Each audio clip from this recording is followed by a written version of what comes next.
ഓർമ്മകൾ വിശദീകരിക്കുന്നതാണ്. നമ്മൾ നേരത്തെ കണ്ടതുപോലെ ഓർമ്മയിൽ വ്യാപരിച്ചിരുന്ന ഇസ്രായേൽ ജനത, ഇവിടെ ശിഷ്യന്മാരും ഈ ഓർമ്മയിലാണ് വ്യാപരിക്കുന്നത്. അവരുടെ ഹൃദയത്തിൽ ദൈവമുണ്ടായിരുന്നു, ഹൃദയത്തിൽ ദൈവത്തിന്റെ കയ്യൊപ്പുള്ളവരായിരുന്നു അവരോരോരുത്തരും. ആ ഓർമ്മയിൽ അവര് വ്യാപരിച്ചു. ആ ഓർമ്മ എപ്പോഴൊക്കെ അവർക്ക് നഷ്ടപ്പെട്ടു, അവര് അവിടേക്ക് അധപതിക്കുകയും ചെയ്തു. പാപം മറവിയാണ് എന്ന് എഴുതി വെച്ചിട്ടുള്ള ഒരു ഈജിപ്തുകാരനായ തത്വചിന്തകനുണ്ട്. പാപം മറവിയാണെന്നാണ് അദ്ദേഹം പറയുക. പാപം മറവിയാണെങ്കിൽ അദ്ദേഹം നേരെ തിരിച്ചും പറയുന്നുണ്ട്. മനസ്താപം, അനുതാപം എന്നൊക്കെ പറയുന്നത് ഓർമ്മിച്ചെടുക്കലാണ്. തങ്ങൾ ആരെന്നും തങ്ങൾ എന്തെന്നുമൊക്കെ ഓർമ്മിച്ചെടുക്കൽ. നമ്മളെപ്പോൾ നമ്മൾ ആരെന്നും നമ്മൾ എന്തെന്നും മറന്നാൽ നമ്മൾ പാപികളായിട്ട് തീരും. നമ്മളെപ്പോൾ ഓർത്തെടുത്താൽ ഞാൻ ആരെന്നും എന്റെ ദൗത്യം എന്തെന്നും എന്റെ ജീവിതം എങ്ങനെയായിരിക്കണമെന്നുള്ളത് ഓർത്തെടുത്താൽ അതാണ് മാനസാന്തരം. പലപ്പോഴും അത് ശരിയാണെന്ന് തോന്നാറുണ്ട്. കാരണം ധൂർത്തപുത്രന്റെ ഉപമയിൽ അതാണ് നമ്മൾ കാണുക. ധൂർത്തപുത്രൻ നമുക്കറിയാവുന്നതുപോലെ പിതൃഭവനത്തിൽ നിന്ന് തന്റെ ഭാതിയും വാങ്ങിച്ചുകൊണ്ട് ദൂരദേശത്തേക്ക് പോകുന്നു. അവിടെ ധൂർത്തടിച്ച് തന്റെ സമ്പാദ്യം മുഴുവൻ നശിപ്പിക്കുന്നു. പിന്നീട് ഏറ്റവും മോശമായിട്ടുള്ള ജീവിത സാഹചര്യങ്ങളിലേക്കാണ് അവൻ അധപതിച്ചു പോവുക. സെമിറ്റിക് മതങ്ങളിൽ ഏറ്റവും ഹീനമായ ജീവിയാണ് പന്നി എന്ന് പറയുന്നത്. അതിനോട് സഹവസിക്കുന്നത് തന്നെ മോശമാണ്. അവൻ പന്നിയെ മേയിക്കുന്ന ജോലിയാണ് ഏറ്റെടുത്തത്. അതിന് കൊടുക്കുന്ന തവിട് കൊണ്ട് തന്റെ വയറ് നിറയ്ക്കാനായിട്ട് അവൻ ആഗ്രഹിച്ചെങ്കിലും അതുപോലും അവന് കിട്ടിയില്ല. അവിടെയാണ് ദൈവവചനം പറയുക, അവൻ ഓർത്തു തന്റെ വീട്ടില് എന്തുമാത്രം സന്തോഷമായിരുന്നു, അവിടെ എന്തുമാത്രം സമൃദ്ധിയായിരുന്നു, അവിടെ എന്തുമാത്രം സ്നേഹമായിരുന്നു. ആ ഓർമ്മയാണ് അവനെ മടക്കിക്കൊണ്ടുപോയത് പിതൃഭവനത്തിലേക്ക്. ഓർമ്മയാണ് മാനസാന്തരമെന്ന് പറയുന്നത്. നമ്മൾ ആരെന്നും എന്തെന്നും നമ്മുടെ ദൗത്യമെന്തെന്നും നമ്മൾ മറക്കുമ്പോൾ നമ്മൾ പാപത്തിൽ വീഴുകയാണ്. നമ്മൾ ആരെന്നും നമ്മൾ എന്തെന്നുമുള്ള നമ്മുടെ ദൗത്യമെന്തെന്നുമൊക്കെ നമ്മൾ ഓർത്തെടുക്കുമ്പോൾ നമ്മൾ മാനസാന്തരപ്പെടുകയാണ്. അങ്ങനെ ഓർത്തെടുക്കാൻ നമ്മുടെ വീട്ടിൽ എന്തെങ്കിലും ഉണ്ടോ എന്നുള്ളത് നമ്മൾ ആലോചിക്കേണ്ടതാണ് എന്ന് ഈ ഉപമ വായിക്കുമ്പോൾ തോന്നാറുണ്ട്. കാരണം നമ്മുടെ വീട്ടില് സ്നേഹത്തിന്റെ, സന്തോഷത്തിന്റെ, കരുതലിന്റെ, സമാധാനത്തിന്റെ, പരിഗണനയുടെ, ഔദാര്യത്തിന്റെ, ക്ഷമയുടെയൊക്കെ അന്തരീക്ഷമുണ്ടെങ്കിൽ നമ്മുടെ കുഞ്ഞുങ്ങള് ഇടയ്ക്ക്, നമ്മുടെ കുടുംബാംഗങ്ങൾ ആരെങ്കിലും ഇടയ്ക്കിടയ്ക്ക് കാലുവഴുതിയാലും പിഴച്ചാലും അവരാ ഓർമ്മയിൽ മടങ്ങി വരും. കുടുംബത്തിലെ സ്നേഹത്തിലേക്ക്, അവിടുത്തെ ഊഷ്മളതയിലേക്കൊക്കെ അവർ മടങ്ങി വരും എന്നാണ് കാണാനായിട്ട് കഴിയുക. ഒരുപക്ഷെ നമ്മുടെ വീട്ടില് കുറ്റപ്പെടുത്തലും പരിഹാസവും പഴിപറച്ചിലുമൊക്കെയാണെങ്കിൽ, വിദ്വേഷവും കലഹവുമൊക്കെയാണെങ്കിൽ നമ്മുടെ കുഞ്ഞുങ്ങൾ വീട്ടിൽ നിന്ന് അകന്നു പോയാലും പിന്നീട് അവിടേക്ക് മടങ്ങി വരാനുള്ള ഓർമ്മ അവന്റെ മനസ്സിലുണ്ടാവില്ല. അതുകൊണ്ട് നല്ല ഓർമ്മ നൽകാനായിട്ട്, നല്ല സ്നേഹത്തിന്റെയും സാഹോദര്യത്തിന്റെയും സൗഹാർദ്ദത്തിന്റേതുമായ അന്തരീക്ഷം നമ്മുടെ കുടുംബത്തിൽ നിറച്ചു നിർത്താനായിട്ട് നമുക്ക് കഴിയണം. അതൊരു തീക്ഷ്ണമായ ഓർമ്മയായിട്ട് നമ്മുടെ കുഞ്ഞുങ്ങളുടെ ഹൃദയത്തിലും മനസ്സിലുമൊക്കെ നിറഞ്ഞു നിൽക്കണം. അവർക്കാണ് ഗൃഹാതുരത്വം ഉണ്ടാവുക, അവർക്കാണ് ഹോം സിക്നെസ് ഉണ്ടാവുക. പുതിയ തലമുറയ്ക്ക് ഹോം സിക്നെസ് ഇല്ല എന്ന് പറയുമ്പോൾ, ഗൃഹാതുരത്വം ഇല്ല എന്ന് പറയുമ്പോൾ, നൊസ്റ്റാൾജിയ ഇല്ല എന്നൊക്കെ പറയുമ്പോൾ അതിന്റെ കാരണം അങ്ങനെ തീക്ഷ്ണ വൈകാരിക ബന്ധങ്ങൾ ഉണ്ടാക്കുന്ന സാഹചര്യങ്ങളൊന്നും കുടുംബത്തിൽ കൊടുക്കാനായിട്ട് നമുക്ക് കഴിയുന്നില്ല എന്നുള്ളത് തന്നെയാണ്. ഇതൊരു വെളിച്ചമാണ്, ഹൃദയത്തിലെ വെളിച്ചമാണ് കുടുംബം എന്ന് പറയുന്നത്. ആ വെളിച്ചത്തിലേക്ക് മടങ്ങി വരാൻ ഓരോ വ്യക്തിയും ആഗ്രഹിക്കുമെന്നുള്ളത് നമ്മൾ ഓർക്കേണ്ടതാണ്. അതുകൊണ്ട് തന്നെയാണ് ഇറ്റാലിയൻ ഭാഷയിൽ ഒരു കവിതയുണ്ട്. എന്തുകൊണ്ടാണ് ആമ ഇഴഞ്ഞു സഞ്ചരിക്കുന്നത് എന്നുള്ളൊരു ചോദ്യമാണ് കവിതയുടെ ആദ്യത്തെ വരി. എന്തുകൊണ്ട് ആമ ഇഴഞ്ഞു സഞ്ചരിക്കുന്നു? ഉത്തരം ഇതാണ്: മുതുകിൽ വീടുള്ളവന് ഇഴഞ്ഞു മാത്രം സഞ്ചരിച്ചാൽ മതി. മുതുകിൽ വീടുള്ളവന് പിന്നെ ധൃതിയില്ല, അവന് ഇഴഞ്ഞു സഞ്ചരിച്ചാൽ മാത്രം മതി. നമ്മുടെ എല്ലാ യാത്രകളും എല്ലാ പെടാപ്പാടും ഈ വീട്ടിലെത്തുന്നതിന് വേണ്ടിയിട്ടാണ്. എങ്കില് മുതുകത്ത് വീടുള്ളവന് അങ്ങനെ ഒരു പെടാപ്പാടില്ല, അവനെന്നും വീടിനുള്ളിലാണ് എന്നുള്ളതാണ് കവിതയുടെ അർത്ഥം. അതുപോലെ നമുക്ക് സ്വച്ഛവും ശാന്തവുമായിട്ടുള്ള അനുഗ്രഹീതമായ അന്തരീക്ഷം കുടുംബത്തിൽ സൃഷ്ടിക്കാനായിട്ട് കഴിഞ്ഞാൽ തീർച്ചയായിട്ടും നമ്മുടെ കുഞ്ഞുങ്ങൾ തീക്ഷ്ണമായ ഗൃഹാതുരത്വമുള്ളവരായിരിക്കും. കുടുംബത്തിലേക്ക് അവർ മടങ്ങി വരും, ദൈവത്തിലേക്കും ദൈവവരപ്രസാദത്തിലേക്കും അവർ മടങ്ങി വരും. അതൊരു ഓർമ്മയാണ്, ഓർമ്മയുടെ ശക്തിയാണ് വാസ്തവത്തിൽ ഗ്രഹാതുരത്വം എന്ന് പറയുന്നതും ഹോം സിക്നസ് എന്നൊക്കെ പറയുന്നത്. ചില കവികൾ അതിനെ ദേശാടന പക്ഷികൾ മടങ്ങി വരുന്നതിനെ കുറിച്ചുള്ള ഒരു സൂചനയായിട്ട് വെക്കാറുണ്ട്. ചില ദേശാടന കിളികൾ അവരുടെ കൂട്ടില് മിന്നാമിനുങ്ങിനെ കുത്തി നിർത്തുമെന്നാണ് പറയുക. അടുത്ത വർഷം വരുമ്പോ, ഈ കാലത്ത് വരുമ്പോ ഈ ഒരു മിന്നാമിനുങ്ങിനെ ലക്ഷ്യമാക്കി മടങ്ങി വരാം, വെളിച്ചത്തെ ലക്ഷ്യമാക്കി മടങ്ങി വരാം എന്നുള്ള പ്രതീക്ഷയോടുകൂടെ മടങ്ങി വരും എന്നുള്ളതാണ്, കുത്തി നിർത്തിയിട്ട് മടങ്ങി വരും എന്നുള്ളതാണ് കാൽപ്പനികതയുള്ള കവികൾ പറഞ്ഞു വെച്ചിരിക്കുന്നത്. അതുപോലെ നമ്മുടെ കുടുംബത്തിലേക്ക്, നമ്മിലേക്ക് തന്നെ മറ്റുള്ളവർ മടങ്ങി വരണമെന്നുണ്ടെങ്കിൽ തീർച്ചയായിട്ടും ഇങ്ങനെ ഒരു ഓർമ്മ കൊടുക്കുന്നതായിരിക്കണം, ഊഷ്മളമായിരിക്കണം നമ്മുടെ ബന്ധങ്ങള്, കുടുംബങ്ങള്. ദൈവവചനത്തിൽ നമ്മൾ വായിച്ചു കേട്ടു, ഈ ആദ്യ ശിഷ്യന്മാരെ കുറിച്ച് പറയുമ്പോൾ ഈ ഒരു ദൈവാനുഭവത്തിന്റെ ഈശോയോടൊപ്പം വസിച്ചതിന്റെ ഓർമ്മ പേറിയിരുന്നവരാണ് അവര്. അതോടൊപ്പം തന്നെ അവസാന താഴത്തിന്റെയും ഉയർപ്പിന്റേതുമായിട്ടുള്ള ഓർമ്മകൾ പേറിയവര്. ആ ഓർമ്മയിലാണ് അവരെന്നും വ്യാപരിച്ചത്. ആ ഓർമ്മയിലാണ് അവസാന താഴത്തിന്റെ പശ്ചാത്തലത്തില് അവർ ദൈവിക രഹസ്യങ്ങൾ, വിശുദ്ധ കുർബാന ഒക്കെ ആഘോഷിക്കുകയും അനുഭവിക്കുകയും ഒക്കെ ചെയ്തിരുന്നത്. ആ ഓർമ്മയിലാണ് അവരൊരു സമൂഹമായിട്ട് തീർന്നത്. ആ ഓർമ്മയിലും ആഘോഷത്തിലുമാണ് ആദ്യ ക്രൈസ്തവ സമൂഹം രൂപപ്പെടുന്നത് ജെറൂസലേമില്, പിന്നീട് എല്ലായിടത്തേക്കും. അങ്ങനെ ഒരു ഓർമ്മയുടെ ബലം നമുക്ക് കാണാനായിട്ട് കഴിയും. പക്ഷെ ഇവിടെയെല്ലാം നമ്മൾ ഓർക്കേണ്ട ഒരു കാര്യമുണ്ട്. ഈ ശിഷ്യന്മാർക്ക് പലതും ഉപേക്ഷിക്കേണ്ടതായിട്ട് വന്നിട്ടുണ്ട്. വഞ്ചിയും വലയും ഉപേക്ഷിച്ചുകൊണ്ടാണ് ആദ്യ ശിഷ്യന്മാര് ഈശോ മിശിഹായെ അനുഗമിച്ചത്. മാതാപിതാക്കന്മാരെ ഉപേക്ഷിച്ചുകൊണ്ടാണ് യാക്കോബും യോഹന്നാനും ഈശോയെ അനുഗമിച്ചത്. അവർക്ക് പലതും ഉപേക്ഷിക്കാനുണ്ടായിരുന്നു. പക്ഷെ അവർ സ്വീകരിച്ചത് ദൈവത്തെയാണ്. നിധി കണ്ടെത്തിയവന്റെ ഉപമയിൽ പറയുന്നത് പോലെ ദൈവത്തെ കണ്ടെത്തുകയും ദൈവത്തിൽ വസിക്കുകയും ചെയ്തവരായിരുന്നു ശിഷ്യന്മാര്, സ്ലീഹന്മാര്. ആ ഒരു ഓർമ്മ നമുക്കുണ്ടാകണം. ഉപേക്ഷിക്കുമ്പോഴാണ് വാസ്തവത്തിൽ നമ്മൾ ദൈവത്തോട് ചേർന്ന് നടക്കാനായിട്ട് കഴിയുന്നത്. പത്രോസിന്റെ ഈ വഴിമാറ്റത്തെ കുറിച്ച് സുന്ദരമായ ഒരു ചിത്രം പ്രശസ്തമായ ജീസസ് ഓഫ് നാസറത്ത് എന്ന് പറയുന്ന സിനിമയിൽ കാണിക്കുന്നുണ്ട്. ഈശോ മിശിഹായെ കുറിച്ചുള്ള ഏതാണ്ട് 1960-കളിൽ ഇറങ്ങിയ ഒരു സിനിമയാണ് ജീസസ് ഓഫ് നാസറത്ത് എന്ന് പറയുന്നത്. അതില് പത്രോസിനെ വിളിക്കുന്നതായിട്ട് ചിത്രീകരിച്ചിരിക്കുന്നത് മീൻ പിടിച്ചുകൊണ്ടിരിക്കുന്ന പത്രോസ്. അതിനുശേഷം കടലോരത്തേക്ക് വഞ്ചി കയറ്റി വെച്ചിട്ട് അതിന്റെ തലക്കലിൽ നിന്നുകൊണ്ട് അതിന്റെ അമരഭാഗത്ത് നിന്നുകൊണ്ട് വല നന്നാക്കുകയാണ്. അപ്പോഴാണ് ഈശോ മിശിഹ കടലോരത്തൂടെ ചുവട് വെച്ച് നടന്നു വരുന്നത്. ഈശോ മിശിഹ പത്രോസിന്റെ പക്കൽ വരുന്നുണ്ട്.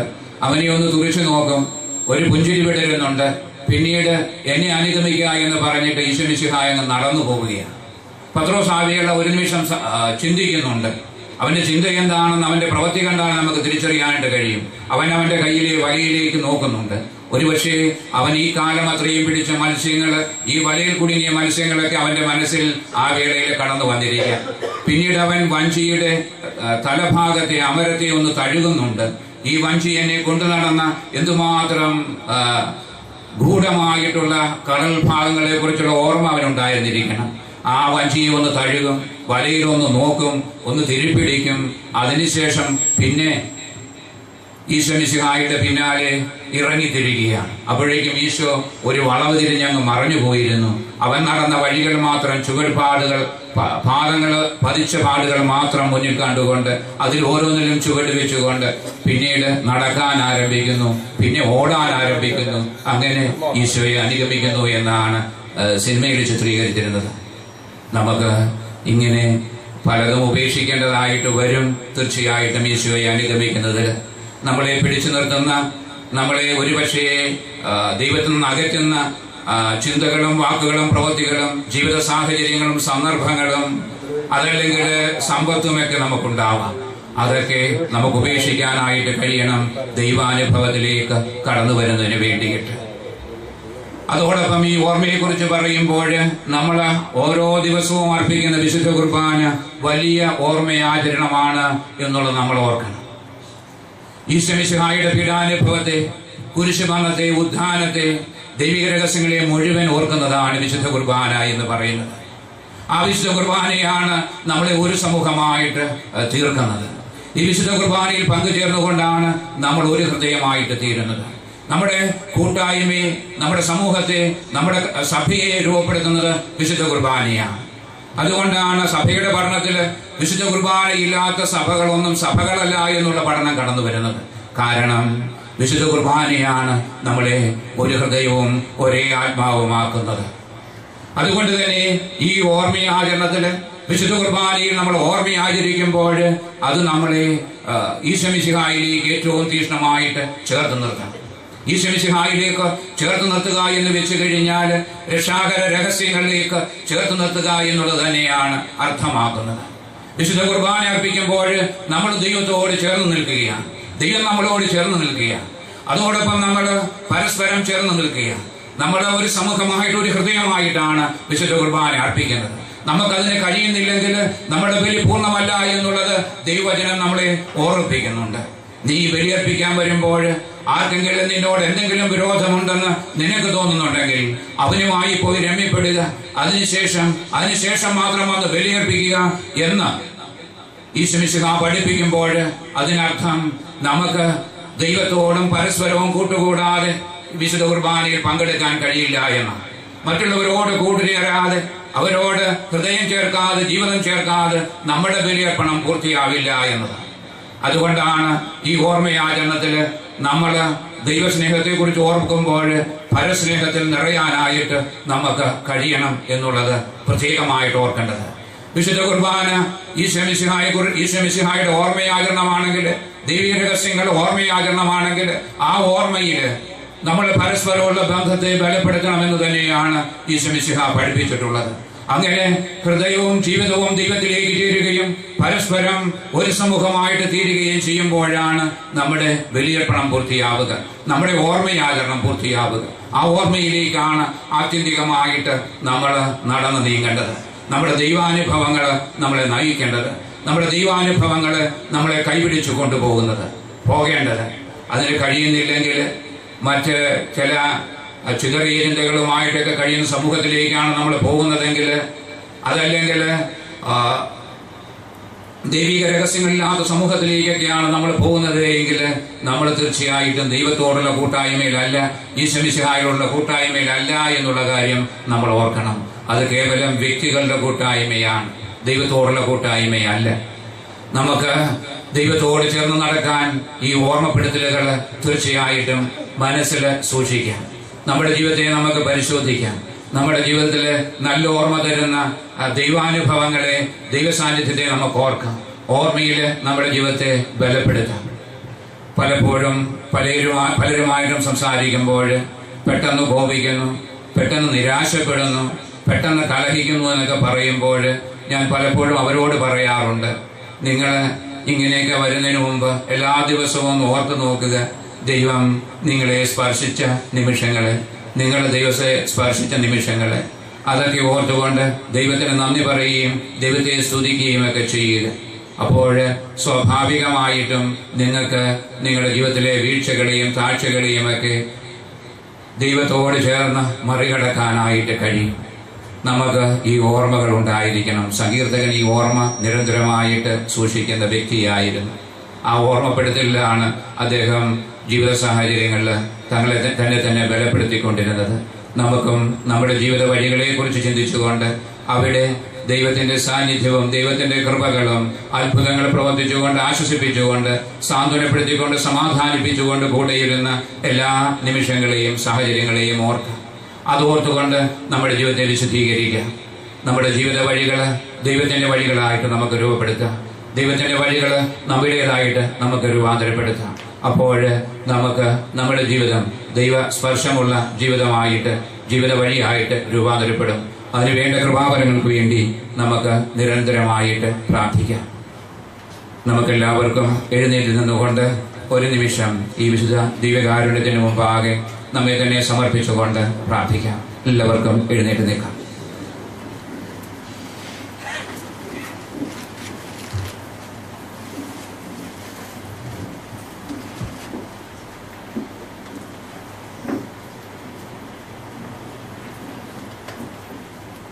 ദിവ്യകാരുണ്യനാഥ, ഞങ്ങളിലേക്ക് ഇറങ്ങി വരുന്ന ദൈവത്തെയാണല്ലോ, ഈശോമിശിഹായെയാണല്ലോ വിശുദ്ധ കുർബാനയിൽ ഞങ്ങൾ കാണുന്നത്, അനുഭവിക്കുന്നത്, ആസ്വദിക്കുന്നത്. ഞങ്ങളിലേക്ക് ഇറങ്ങി വരുന്ന ദിവ്യനാഥ, ഞങ്ങൾ അങ്ങയുടെ മുമ്പിൽ ഹൃദയങ്ങൾ ചേർക്കുന്നു. ഞങ്ങളുടെ വിചാരങ്ങളെയും വാക്കുകളെയും മനോഭാവങ്ങളെയും ചേർക്കുന്നു. അവിടുത്തെ പക്കലേക്ക് ഞങ്ങളെ തന്നെ ചേർത്ത് നിർത്തുന്നു. ഞങ്ങളുടെ ജീവിതത്തിൽ, മനസ്സിലെ, ഹൃദയത്തിലേക്ക് അവിടുത്തെ കൈവിരൽ സ്പർശം ചേർന്ന് കിടപ്പുണ്ട് എന്നുള്ളത് ഞങ്ങൾ അറിയുന്നുണ്ട്. അതെല്ലാം ഈ വേളയിൽ ഞങ്ങൾ ഓർക്കുന്നു. ശ്രീഹന്മാർക്കുണ്ടായിരുന്നതുപോലെ, വിശുദ്ധന്മാർക്കുണ്ടായിരുന്നതുപോലെ, ദൈവത്തിന്റെ തിരഞ്ഞെടുക്കപ്പെട്ട ജനമായ ഇസ്രായേലിനുണ്ടായിരുന്നതുപോലെ, വിശുദ്ധ ദൈവജനത്തിനുണ്ടായിരുന്നതുപോലെ ഈ ഓർമ്മകളും ദൈവ സാന്നിധ്യവും ഞങ്ങളുടെ ഹൃദയത്തിലും ജീവിത വഴിയിലുമുള്ളതിനെ ഞങ്ങൾ അനുസ്മരിക്കുന്നു. കർത്താവേ, ഈ ഒരു ഓർമ്മയിൽ ഞങ്ങളുടെ ജീവിതത്തെ എന്നും നവീകരിക്കാൻ ഞങ്ങളെ നീ സഹായിക്കണമേ. ഏറ്റവും വലിയ ഓർമ്മയാചരണമായ വിശുദ്ധ കുർബാനയിൽ പങ്കുചേർന്നുകൊണ്ട് ഞങ്ങളുടെ ജീവിതത്തെ എന്നും നവീകരിക്കുവാൻ ഞങ്ങൾക്ക് കൽപ്പത തരണമേ. ഞങ്ങൾക്ക് കരുത്ത് പകരണമേ. വിശുദ്ധ കുർബാനയിൽ പങ്കുചേർന്നുകൊണ്ട് എന്നും എല്ലായ്പ്പോഴും എല്ലാ നിമിഷവും നിന്റെ ഇഷ്ടം നിറവേറ്റിയ, പിതാവായ ദൈവത്തിന്റെ ഇഷ്ടം നിറവേറ്റിയ, കാൽവരിയിൽ കാരിലും പാണികളിൽ തൂങ്ങിക്കിടന്നുകൊണ്ട് പിതാവേ, അങ്ങയുടെ തിരുക്കരങ്ങളിൽ എന്റെ ആത്മാവിനെ ഞാൻ സമർപ്പിക്കുന്നു എന്ന് പ്രാർത്ഥിച്ചുകൊണ്ട് ജീവൻ വെടിഞ്ഞ്, പ്രാണൻ വെടിഞ്ഞ്, എല്ലായ്പ്പോഴും ദൈവത്തിന്റെ ഹിതം മാത്രം നിറവേറ്റിയ ഈശോ മിശിഹായോട് ചേർന്ന് ഞങ്ങളുടെ ജീവിതത്തെ വിളക്കി ചേർക്കുന്നതിന് വേണ്ടിയിട്ട്, അങ്ങനെ ഇപ്പോഴും ദൈവത്തിന്റെ ഹിതം ആരാഞ്ഞുകൊണ്ട് ജീവിക്കുന്നവരായിട്ട് ഞങ്ങളെ ഓരോരുത്തരെയും രൂപാന്തരപ്പെടുത്തണമേ. ഈശോ മിശിഹായെ, ഞങ്ങളുടെ ജീവിതത്തിലെ ഞങ്ങളുടെ പ്രത്യേകമായിട്ടുള്ള പ്രാർത്ഥനകളും നിയോഗങ്ങളും എല്ലാം ഞങ്ങൾ അങ്ങേക്ക് സമർപ്പിക്കുന്നു. ഞങ്ങളുടെ നിയോഗങ്ങളിലേക്ക് നീ ഇറങ്ങി വരണമേ. ഞങ്ങളുടെ യാചനകളിലേക്കും പ്രാർത്ഥനകളിലേക്കും നീ ഇറങ്ങി വരണമേ. അങ്ങനെ നിന്റെ കൃപാവരത്താല് ഞങ്ങളുടെ നിയോഗങ്ങളെല്ലാം, ഞങ്ങളുടെ യാചനകളും പ്രാർത്ഥനകളുമെല്ലാം ഫലദായകമായി തീരാനായിട്ട് നീ ഇടയാക്കണമേ. ഞങ്ങളെ ഓരോരുത്തരെയും നീ വിശുദ്ധീകരിക്കണമേ, വിമലീകരിക്കണമേ. അനുതാപകൂദാശയും ഞങ്ങൾക്ക് വലിയ ഓർമ്മയാണല്ലോ തരുന്നത്. ഞങ്ങൾക്ക് വേണ്ടി കാത്തിരിക്കുന്ന ദൂതപുത്രന് വേണ്ടി കാത്തിരുന്ന, അവനോട് ക്ഷമിക്കുവാനായിട്ട് കാത്തിരുന്ന പിതാവിനെ പോലെ ദൂതപുത്രനെ മാറോട് ചേർത്ത് ആശ്ലേഷിച്ച് ഇറുകിപ്പടർന്ന് സ്വന്തമാക്കിയെടുത്ത പിതാവിനെ പോലെ ഞങ്ങളെ സ്വന്തമാക്കാൻ കാത്തിരിക്കുന്ന കർത്താവിന്റെ കാരുണ്യവും കൃപകളും ഞങ്ങളുടെ ഹൃദയത്തിലും നെഞ്ചിലും ഞരമ്പുകളിലും ഞങ്ങൾ തിരിച്ചറിയുന്ന നിമിഷങ്ങളാണല്ലോ ഓരോ അനുതാപകൂദാശയും. ഈശോയെ, അങ്ങനെ അനുതാപകൂദാശയിലും ഞങ്ങൾ പങ്കുചേർന്നുകൊണ്ട് ജീവിതത്തെ വിശുദ്ധീകരിക്കുവാൻ ഞങ്ങൾക്ക് കൃപ നൽകണമേ. അതോടൊപ്പം തന്നെ ഞങ്ങളുടെ ജീവിത വഴികൾ ദൈവത്തോട് ചേർന്നുള്ള ജീവിത വഴികളായിട്ട് നീ രൂപാന്തരപ്പെടുത്തണമേ. ഞങ്ങളുടെ ഇഷ്ടം തേടുന്നതിന് പകരം അവിടുത്തെ ഇഷ്ടം തേടുന്നതിന് വേണ്ടിയിട്ട്, എങ്കിലും പിതാവേ, എന്റെ ഇഷ്ടമല്ലല്ലോ നിന്റെ ഇഷ്ടം നിറവേറട്ടെ എന്ന് പ്രാർത്ഥിച്ച, രക്തം ഉയർത്ത് പ്രാർത്ഥിച്ച ഈശോ മിശിഹായോട് ചേർന്നുകൊണ്ട് ഞങ്ങള് അവിടുത്തെ വഴികൾ തേടുന്നതിന് ഞങ്ങളെ സഹായിക്കണമേ. ഈശോ മിശിഹായെ, ഞങ്ങളുടെ ആകൃതകളും ഉത്കണ്ഠകളും ഞങ്ങളുടെ കുടുംബത്തിലെ എല്ലാ പ്രാരാബ്ദങ്ങളും പ്രശ്നങ്ങളും ഞങ്ങൾ അങ്ങയുടെ മുമ്പിൽ സമർപ്പിക്കുന്നു. അതെല്ലാം അവിടുത്തെ വഴി അനുസരിച്ച്, അവിടുത്തെ കൃപയനുസരിച്ച് വിശുദ്ധീകരിക്കപ്പെടുന്നതിന് വേണ്ടിയിട്ടും പ്രശ്നങ്ങൾ പരിഹൃതമാകുന്നതിന് വേണ്ടിയിട്ടും ഞങ്ങളുടെ ക്ലേശങ്ങളിൽ ഇല്ലാതാവുന്നതിന് വേണ്ടിയിട്ടും ആകുലതകള് ഉത്കണ്ഠകളൊക്കെ ഇല്ലാതായിത്തീരുന്നതിന് വേണ്ടിയിട്ട് നീ ഞങ്ങളിലേക്ക് ഇറങ്ങി വരണമേ. ഞങ്ങളെയും ഞങ്ങളുടെ കുടുംബത്തെയും ഞങ്ങളുടെ കുടുംബാംഗങ്ങളെയും വിശുദ്ധീകരിക്കണമേ. എല്ലാവരിലേക്കും ഞങ്ങൾ അവിടുത്തെ സാന്നിധ്യം പ്രത്യേകമായിട്ട് പ്രാർത്ഥിക്കുന്നു. നിന്റെ സാന്നിധ്യം വിശുദ്ധീകരിക്കുകയും കാരുണ്യം നിറയ്ക്കുകയും ചെയ്യുന്ന സാന്നിധ്യമാണല്ലോ ഈശോ മിശിഹായെ. നിന്റെ വിശുദ്ധമായ പരിശുദ്ധമായ സാന്നിധ്യം കൊണ്ട് ഞങ്ങളെയും ഞങ്ങളുടെ കുടുംബാംഗങ്ങളെയും നിറയ്ക്കണമേ. നമുക്ക് നമ്മുടെ വ്യക്തിപരമായിട്ടുള്ള പ്രാർത്ഥനകള്, യാചനകള് ഈ നിമിഷങ്ങളിൽ കർത്താവ് ഈശോ മിശിഹായിക്ക് സമർപ്പിക്കാം. അവരെല്ലാം അറിയുന്ന എല്ലാ പ്രാർത്ഥനകളും ഏറ്റുവാങ്ങുന്ന അവിടുത്തെ സന്നിധിയിൽ നമ്മുടെ യാചനകളും പ്രാർത്ഥനകളും നമുക്ക് സമർപ്പിക്കാം.